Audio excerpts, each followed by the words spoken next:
오늘도 새벽을 깨워 주님 앞에 나온 여러분들의 삶과 가정 위에 우리 주 예수 그리스도의 은혜와 평강이 충만히 임하기를 간절히 원합니다. 우리 사랑하는 성도 여러분, 여러분들은 평화를 원하십니까? 아마 우리 가운데 평화를 원하지 않는 사람은 없을 것입니다.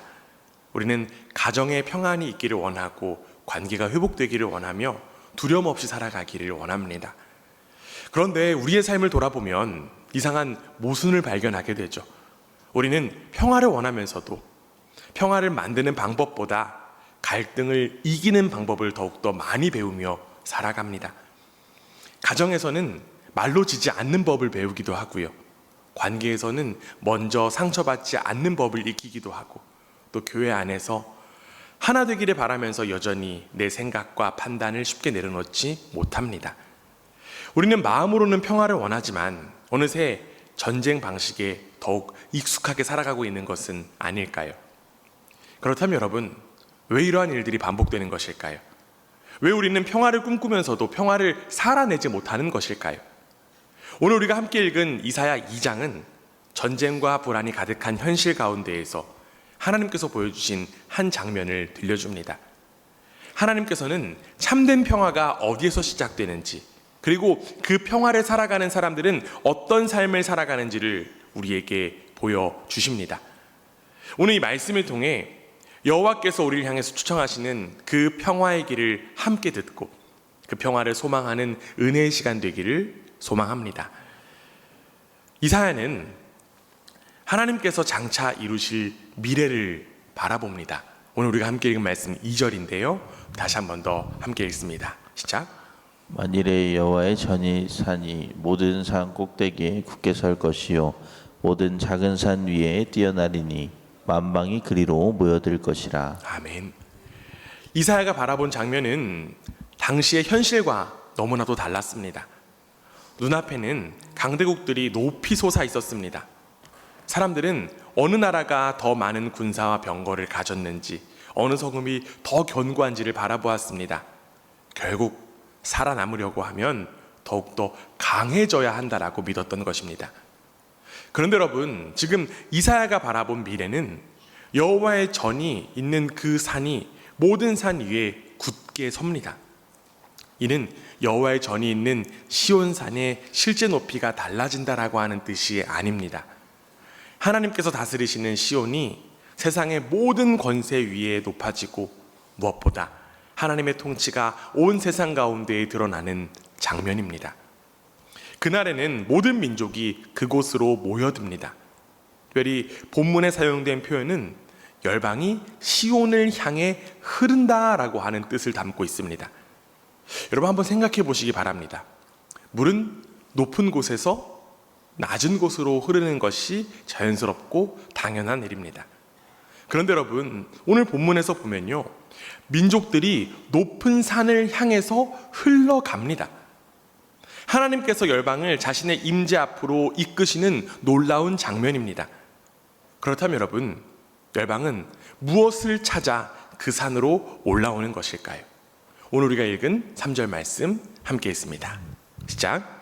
많은 백성이 가며 이르기를 오라 우리가 여호와의 산에 오르며 야곱의 하나님의 전에 이르자 그가 그의 길을 우리에게 가르치실 것이라. 우리가 그 길로 행하리니 이는 율법이 시온에서부터 나올 것이요 여호와의 말씀이 예루살렘으로부터 나올 것임이라. 아멘. 열방은 이렇게 고백합니다.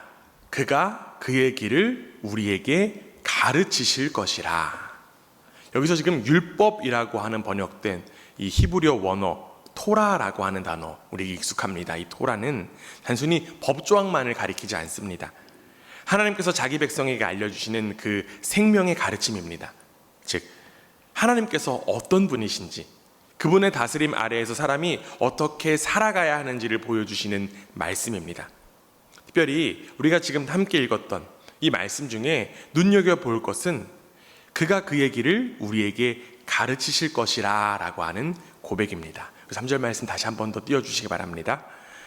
그가 그의 길을 우리에게 가르치실 것이라. 여러분, 하나님께서 친히 가르치신다라고 하는 것입니다. 하나님께서 자기 백성을 가까이 부르시고 우리가 걸어야 할 길을 하나님께서는 가르쳐 주십니다. 이제 열방은 그 말씀을 들은 뒤 이렇게 응답합니다. 우리가 그 길로 행하리라. 하나님의 말씀을 듣는 일, 그 길을 걷는 삶으로 이어집니다. 말씀은 우리의 지식을 채우는데 머물지 않습니다. 우리가 힘을 사용하는 방식과 사람을 대하는 태도, 세상을 살아가는 방향을 새롭게 합니다. 그렇다면 여러분, 하나님의 길을 배운 사람의 삶에는 어떤 변화가 일어날까요? 이어지는 4절 말씀 우리 함께 읽겠습니다. 함께 읽습니다. 시작. 그가 열방 사이에 판단하시며 많은 백성을 판결하시리니 우리가 그들의 칼을 쳐서 보습을 만들고 그들의 창을 쳐서 낫을 만들 것이며 이 나라와 저 나라가 다시는 칼을 들고 서로 치지 아니하며 다시는 전쟁을 연습하지 아니하리라. 아멘. 여기 지금 보습이라고 하는 단어가 나오는데요. 보습이라고 하는 단어가 제가 익숙하지 않아서 찾아보니까 밭을 갈 때 쟁기 끝에 다는 쇠날을 가리킨다라고 합니다. 즉 사람을 죽이던 칼이 땅을 일구는 도구로 바뀐 것입니다. 사람의 몸을 찌르던 창이 곡식을 거두는 낫이 됩니다. 전쟁에 사용하던 힘과 자원이 이제 생명을 기르고 먹이는 일에 사용됩니다. 이 변화는 하나님께서 열방 사이를 판단하시고 판결하실 때 일어납니다. 각자가 자기 옳음을 주장하는 동안에는 칼을 내려놓기가 어렵습니다. 그러나 하나님께서 왕으로 다스리시고 그분의 공의로운 판단이 받아들여질 때 서로를 향해 들었던 그 칼을 비로소 내려놓을 수 있습니다. 이제 본문은 한 걸음 더 나아갑니다.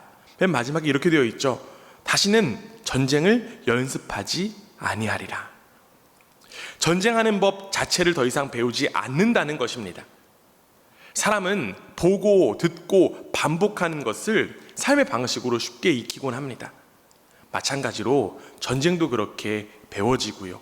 평화도 그렇게 삶 속에서 익혀지게 됩니다.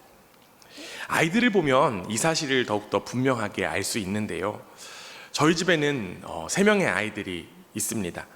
가끔 아이들이 다투는 모습을 보면 처음에 아주 작은 일에서부터 시작되는 것을 발견할 수 있습니다. 예를 들면요, 장난감을 먼저 가져갔다거나 자기 말을 들어주지 않는다라고 하는 이유로 다투기 시작합니다. 그런데 이제 한 아이가 목소리를 높이면 다른 아이가 더 큰 소리로 소리치고 또 한 아이가 밀면 다른 아이는 더 세게 밀려고 합니다. 그러다 보면 처음에 무엇 때문에 다투기 시작했는지 중요하지 않게 되죠. 이제는 지지 않는 것이 더욱더 중요해졌기 때문입니다. 여러분, 어른들과의 관계, 어른들 사이의 관계도 비슷한 것 같습니다. 내가 한 마디 들었으니 한 마디 더 돌려주고, 내가 무시당했다라고 느끼면 상대방도 무시당하게 만들고 싶어집니다. 그렇게 우리는 평안을 원하면서도 전쟁의 방식을 반복해서 연습합니다. 그러나 여러분, 전쟁을 연습하면 연습할수록 전쟁에 능숙한 사람이 될 뿐입니다. 그 방식으로는 절대로 평화를 이룰 수 없습니다. 그래서 이사야는 하나님께서 이루실 미래를 바라본 뒤에 지금 야곱 족속에게 이렇게 말합니다. 5절 말씀입니다. 우리 한 목소리 읽습니다. 시작. 야곱의 족속아 오라 우리가 여호와의 빛에 행하자. 아직 모든 전쟁이 끝난 것은 아니죠. 이사야 시대에도 칼은 여전히 칼이었고 창은 여전히 창이었습니다. 그러나 하나님께서 이루실 미래가 분명했기 때문에 하나님 나라의 백성은 그 미래의 빛을 따라 오늘을 살아가야 했습니다. 사랑하는 성도 여러분, 우리의 손에도 사람을 해칠 수 있는 칼과 창이 있습니다. 날카로운 말로 상대방의 마음을 찌르고 내가 가진 힘과 지위를 이용하여 누군가를 누르기도 합니다. 평화를 원하면서도 여전히 전쟁의 방식을 익숙하게 사용하는 것입니다. 그러나 하나님께서 보여주신 그 미래를 믿는 사람은 오늘 자신의 말과 태도와 힘의 방향을 바꾸어 갑니다. 사람을 이기기보다 생명을 살리고 보복보다 화해를 구하며 내가 가진 힘을 누군가를 돌보고 세우는 일에 사용하는 것입니다. 하나님께서 우리에게 자신의 길을 가르쳐 주시고 사람을 해치던 우리의 말과 힘을 생명을 살리는 도구로 바꾸셔서 여호와의 빛 가운데 살아가는 저와 여러분 되시기를 주님의 이름으로 간절히 원합니다. 이사야는 하나님께서 이루실 평화의 미래를 바라본 뒤에 이렇게 외쳤습니다. 오늘 우리가 함께 읽은 말씀, 조금 전에 읽었던 말씀 5절 말씀인데요. 다시 한번 더 읽습니다. 시작. 야곱 족속아 오라 우리가 여호와의 빛에 행하자. 이 말씀과 달리 유다의 현실은 그 빛과 멀리 떨어져 있었습니다. 백성은 하나님께 길을 묻기보다 다른 방법으로 미래를 확인했고 하나님께 삶을 맡기기보다 눈에 보이는 힘을 붙들었습니다. 어떤 모습이었는지 이어지는 6절에 이렇게 나옵니다. 6절 함께 읽습니다. 시작. 주께서 주의 백성 야곱 족속을 버리셨음은 그들에게 동방 풍속이 가득하며 그들이 블레셋 사람들 같이 점을 치며 이방인과 더불어 손을 잡아 언약하였음이라. 유다 백성이 지금 어떤 모습을 가지고 있습니까? 그들은 하나님께 묻기보다 지금 점을 쳤습니다. 그들은 주변 민족의 풍속을 받아들이고 그들과 손을 잡았던 것입니다. 여러분, 그만큼 그들의 미래가 불안정했던 거예요. 앞으로 어떤 일이 일어날지, 지금 내린 선택이 옳은지, 자신들이 계속 안전할 수 있을지 그들은 알고 싶어 했습니다. 하나님의 말씀을 기다리고 순종하는 일 더디게 느껴졌습니다. 그래서 당장 답장을 주는 그 보이는 그 방법에 더욱더 현실적으로 받아들였던 것입니다. 결국 하나님을 믿는다라고 하면서도 삶의 주도권 자신들이 쥐려고 했던 것입니다. 사랑하는 성도 여러분, 이것이 바로 우리 속에 남아있는 자기중심성입니다. 자기중심성은 단지 이기적인 행동만을 하는 태도에서 그치지 않습니다. 하나님을 믿으면서도 삶의 중심에는 여전히 내가 서 있으려고 하는 그 마음이 바로 자기중심성입니다. 하나님께 도움은 구하지만 결정은 여전히 내가 하고요. 하나님의 인도하심을 구하면서도 결국 내가 원하는 길로 하나님을 모시고 가려는 것입니다. 마찬가지로 유다 백성이 의지한 것 점술만이 아니었습니다. 이어지는 7절과 8절에 보면 이렇게 되어 있습니다. 제가 7절, 여러분들이 8절 읽겠습니다. 그 땅에는 은금이 가득하고 보화가 무한하며 그 땅에는 마필이 가득하고 병거가 무수하며 그들이 자기 손으로 짓고 자기 손가락으로 만든 것을 경배하여. 말씀에 보면 유다에는 은과 금이 가득했고 말과 병거가 무수했습니다. 그들은 풍요와 군사력이 자신들의 내일을 지켜줄 것이라고 믿었습니다. 본문은 은금과 병거와 우상을 한 흐름 안에 놓고 있습니다. 처음에는 사람이 그것들을 소유했지만 어느 순간 그것들이 사람의 마음을 지배했기 때문입니다. 사람이 자기 손으로 만들어 놓고 다시 그 앞에 엎드린 것입니다. 제가 오스트리아에 살 때 자주 확인하던 것이 있었습니다. 그것이 무엇이었냐면 바로 환율이었어요. 환율이 조금만 오르거나 내려도 생활비와 앞으로의 계획이 달라질 수 있었기 때문에 환율을 매번 보곤 했습니다. 처음에는 필요한 정보를 보는 그러한 일이었습니다. 그런데 어느 순간부터는 아침에 눈을 뜨면 환율부터 확인하고 하루에도 몇 번씩 숫자만 보고 있는 저의 모습을 발견하게 되었습니다. 환율이 유리하게 움직이면 마음이 놓이고요. 불리하게 움직이면 아직 아무 일도 일어나지 않았는데 오히려 마음이 무거워집니다. 숫자 하나가 그 하루의 평안까지 좌우하고 있었던 것입니다. 이는 비단 저만의 이야기는 아닐 것입니다. 어떤 분은 부동산 시세를 계속 확인하고 어떤 분은 주식이나 통장 잔고를 수시로 확인합니다. 확인하는 대상은 서로 다르지만 그 안에서 얻고 싶은 대답은 비슷합니다. 앞으로는 괜찮을까? 나는 안전한가? 물론 환율이나 부동산 시세, 주가를 확인하는 일 그 자체가 잘못은 아닙니다. 살아가기 위해서 필요한 정보를 살피고 맡겨진 것을 지혜롭게 우리는 관리해야 합니다. 그러나 그 숫자가 내 마음의 평안까지 결정하기 시작한다라고 하면 이야기는 달라집니다. 숫자가 오르면 안심하고 숫자가 내려가면 하나님이 함께 하신다라고 하는 사실까지 잊어버린다라고 하면 우리는 정보를 확인하는 것을 넘어 그 숫자의 안전을 얻으려고 하는 것입니다. 여러분, 오늘 본문 속에 나온 유다 백성이 그랬습니다. 은과 금이 많았고요. 말과 병거도 많았습니다. 그러나 그들은 하나님께서 그 주신 것들을 감사함으로 누리는 데서 멈추지 않았습니다. 그것이 자신들을 지켜줄 것이라고 믿었던 것입니다. 이처럼 하나님께서 주신 선물이 하나님을 대신하는 순간 선물은 우상이 됩니다. 우리 이어지는 9절 말씀 함께 읽겠습니다. 시작. 선한 자도 절하며 귀한 자도 굴복하오니 그들을 용서하지 마옵소서. 신분과 지위에 관계없이 모두가 자신들이 의지하던 것 앞에 굽혔습니다. 하나님께서 존귀하게 지으신 사람이 자기 손으로 만든 것 아래로 내려간 것입니다.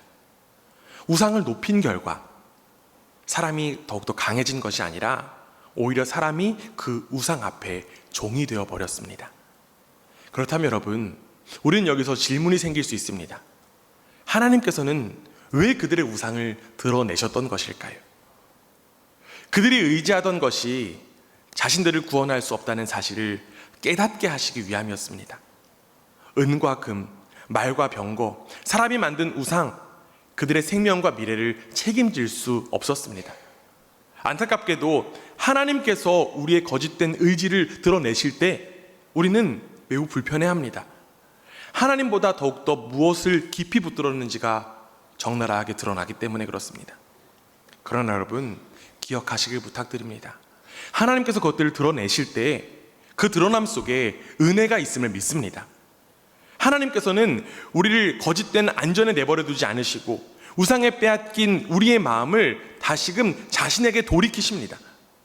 사랑하는 성도 여러분, 여러분은 무엇이 있어야 안심할 수 있다라고 생각하십니까?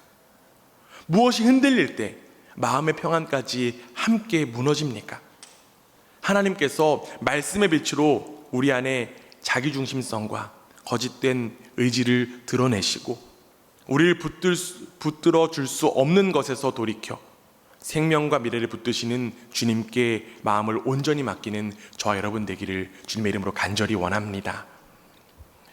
유다 백성은 은과 금과 병거와 우상을 의지했습니다. 자신들이 쌓아 올린 힘이 삶과 미래를 지켜줄 것이라고 믿었습니다. 그러나 하나님께서 임하시는 날, 그날이 견고하다고 여겼던 모든 것은 더 이상 그들을 보호하지 못합니다. 이어지는 10절 말씀 함께 읽겠습니다. 함께 읽습니다. 시작. 너희는 바위 틈에 들어가며 진토에 숨어 여호와의 위엄과 그 광대하심의 영광을 피하라.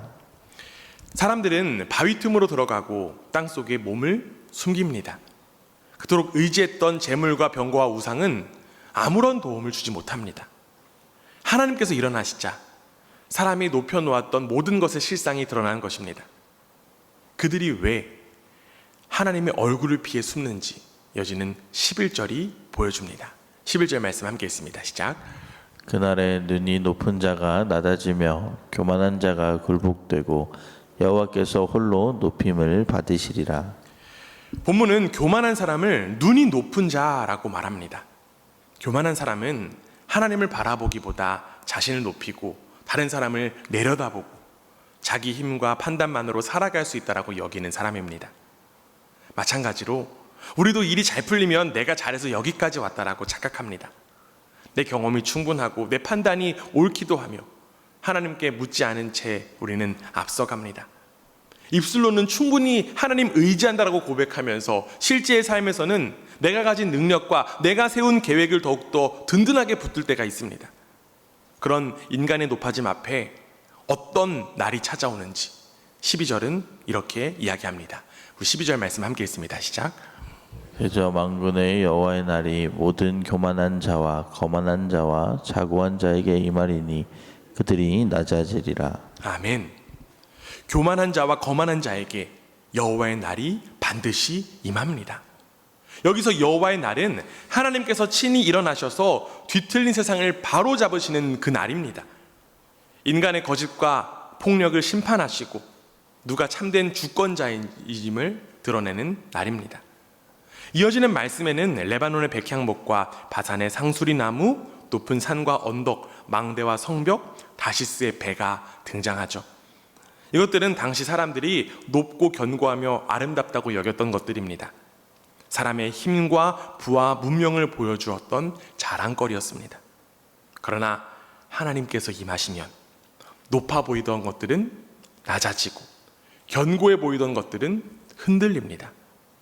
그래서 오늘 본문 17절은 앞서 읽었던 11절의 말씀을 다시 들려줍니다. 오늘 우리가 함께 읽은 말씀 17절 다시 읽습니다. 시작. 그날에 자고한 자는 굴복되며 교만한 자는 낮아지고 여호와께서 홀로 높임을 받으실 것이요. 아멘. 여호와께서 홀로 높임을 받으실 것이요. 여러분, 오늘 이 말씀이 오늘 본문의 중심입니다. 하나님은 우리가 불안할 때 꺼내드는 여러 안전장치 가운데 하나가 아니십니다. 하나님도 붙들고 재물도 붙들며 주님의 뜻을 구하면서 내 뜻도 끝까지 이루려고 하는 그 마음 속에서는 하나님 홀로 높임 받으실 수 없습니다. 그렇다면 여러분, 하나님만 높임 받으실 때 어떻게 평화가 시작될까요? 사람이 자신을 높이려고 하면 자연스럽게 다른 사람을 낮추게 됩니다. 내가 옳다는 것을 증명해야 하고 더 많이 가져야 하며 내 뜻을 이루기 위해 누군가를 밀어내게 됩니다. 사람마다 자신이 중심이 되려고 할 때 가정과 공동체, 세상은 힘겨루기의 자리가 될 뿐입니다. 그러나 하나님께서 높임 받으시면 사람도 제자리를 찾습니다. 더 이상 자신을 증명하기 위해 다른 사람을 이길 필요가 없기 때문에 그렇습니다. 우리의 생명과 가치와 미래가 하나님의 손에 있기 때문에 그렇습니다. 그때 비로소 칼을 쥐었던 손이 내려오고 경쟁하던 관계에서 화해의 길이 열리게 됩니다. 하나님 홀로 높임 받으실 때 평화가 시작되는 이유가 바로 여기 있습니다. 그렇다면 여러분, 하나님께서 임하실 때 사람이 의지하던 것들은 어떻게 될까요? 이어지는 18절 말씀 이렇게 됩니다. 우상들은 온전히 없어질 것이며. 사람의 마음을 붙들던 우상들은 아무것도 아닌 것으로 드러납니다. 이어지는 20절과 21절에서 사람들은 자신이 경배하던 금과 은의 우상을 두더지와 박쥐에게 던져버립니다. 가장 귀하게 여겼던 것들이 정작 삶이 흔들리는 순간에는 아무런 도움을 주지 못했기 때문에 그렇습니다. 이제 이사야는 마지막으로 이렇게 말합니다. 오늘 본문 22절 말씀 우리 한 목소리를 함께 읽겠습니다. 함께 읽습니다. 시작. 너희는 인생을 의지하지 말라. 그의 호흡은 코에 있나니 새말 가치가 어디 있느냐. 우상도 사람도 우리의 생명과 미래를 책임질 수 없습니다. 아무리 강해 보이는 사람도 꼭 코끝에 그 호흡으로 살아가는 존재일 뿐입니다. 이 말씀은 사람을 멀리하거나 무시하라고 하는 뜻이 아닙니다.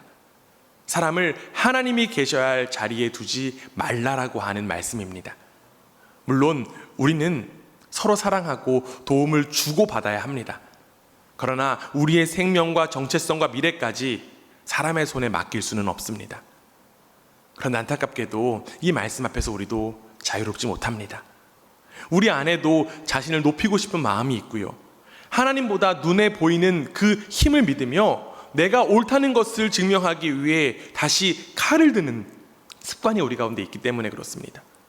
그렇게 이사야가 선포한 여호와의 날 앞에 우리도 스스로 설 수 없습니다. 그렇다면 여러분, 누가 우리를 이 심판에서 건져낼 수 있을까요? 사도 바울은 하나님께서 예수 그리스도를 통해 구원의 길을 여셨다라고 증언합니다. 빌립보서 2장 8절에서 11절까지 말씀인데요, 저와 여러분 교독하겠습니다. 사람의 모양으로 나타나사 자기를 낮추시고 죽기까지 복종하셨으니 곧 십자가에 죽으심이라. 이러므로 하나님이 그를 지극히 높여 모든 이름 위에 뛰어난 이름을 주사 하늘에 있는 자들과 땅에 있는 자들과 땅 아래에 있는 자들로 모든 무릎을 예수의 이름에 꿇게 하시고 모든 입으로 예수 그리스도를 주라 시인하여 하나님 아버지께 영광을 돌리게 하셨느니라. 아멘. 인간은 자신을 높이기 위해 다른 사람을 누르고 끝내 하나님의 아들까지 십자가에 못 박았습니다. 그러나 예수님은 어떻습니까? 예수님은 힘을 움켜쥐어 자신을 높이지 않으셨습니다. 예수님은 자신을 낮추시고 십자가에 죽기까지 복종하셨습니다. 예수님의 십자가는 하나님 없이 스스로 높아지려는 인간의 죄가 어디까지 나아갈 수 있는지를 보여줍니다. 동시에 그 죄인을 끝까지 포기하지 않으시는 하나님의 사랑을 드러냅니다. 예수님은 우리의 교만과 불신앙, 우리가 받아야 할 심판을 자신의 몸으로 담당하셨고, 하나님께서는 그를 죽음에서 일으키셔서 지극히 높이셨습니다. 결국 오늘 본문에서 이사야가 바라본 하나님의 통치는 십자가에서 죽으시고 부활하신 예수 그리스도 안에서 결정적으로 드러났음을 믿습니다. 높임 받으신 예수님, 힘으로 사람을 짓누르는 왕이 아니라 자신을 내어주어 죄인을 살리신 평화의 왕이십니다.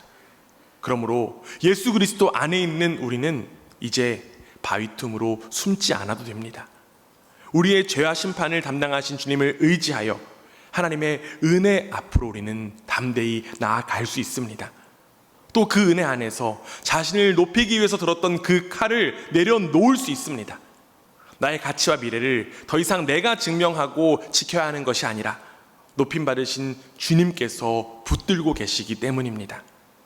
사랑하는 성도 여러분, 예수 그리스도 안에서 평화의 나라는 이미 시작되었는 줄 믿습니다. 그러나 세상에는 여전히 칼과 창이 남아있고, 우리의 마음에도 자신을 높이고 다른 사람을 이기려고 하는 전쟁의 습관 남아있습니다.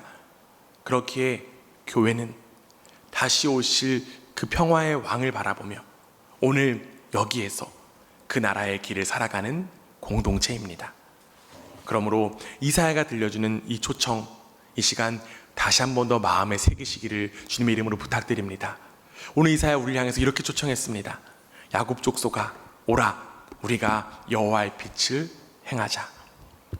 우리의 힘과 계획을 높이기보다 하나님을 높이고, 사람을 이기기보다 생명을 살리며, 우리가 익혀온 경쟁과 지배의 방식을 내려놓고 여호와의 빛을 따라가는 우리 모두가 되기를 간절히 원합니다. 평화의 왕이신 예수 그리스도께서 성령으로 우리를 새롭게 하셔서 우리의 가정과 교회와 일상 속에서 사람을 살리고 화해를 이루며 장차 완성될 하나님 나라의 평화를 오늘 살아가는 저와 여러분 되기를 주님의 이름으로 축원합니다.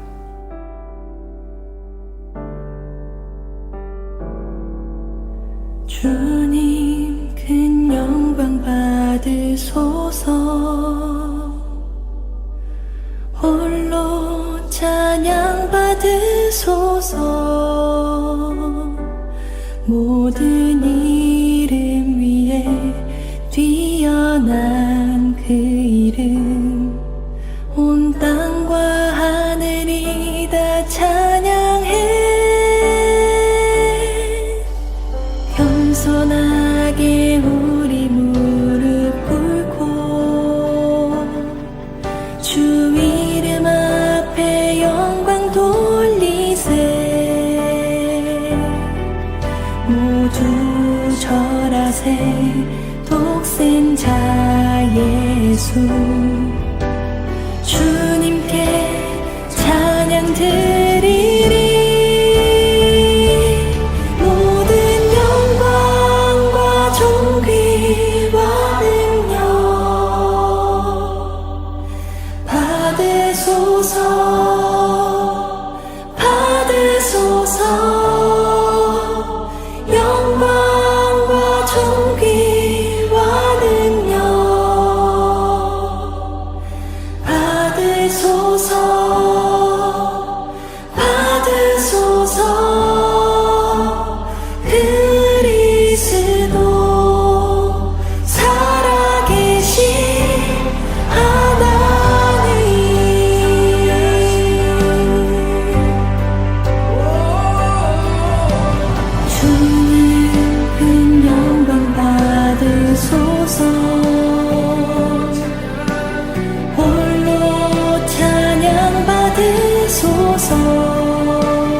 주 이름 앞에 영광 돌리세.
예수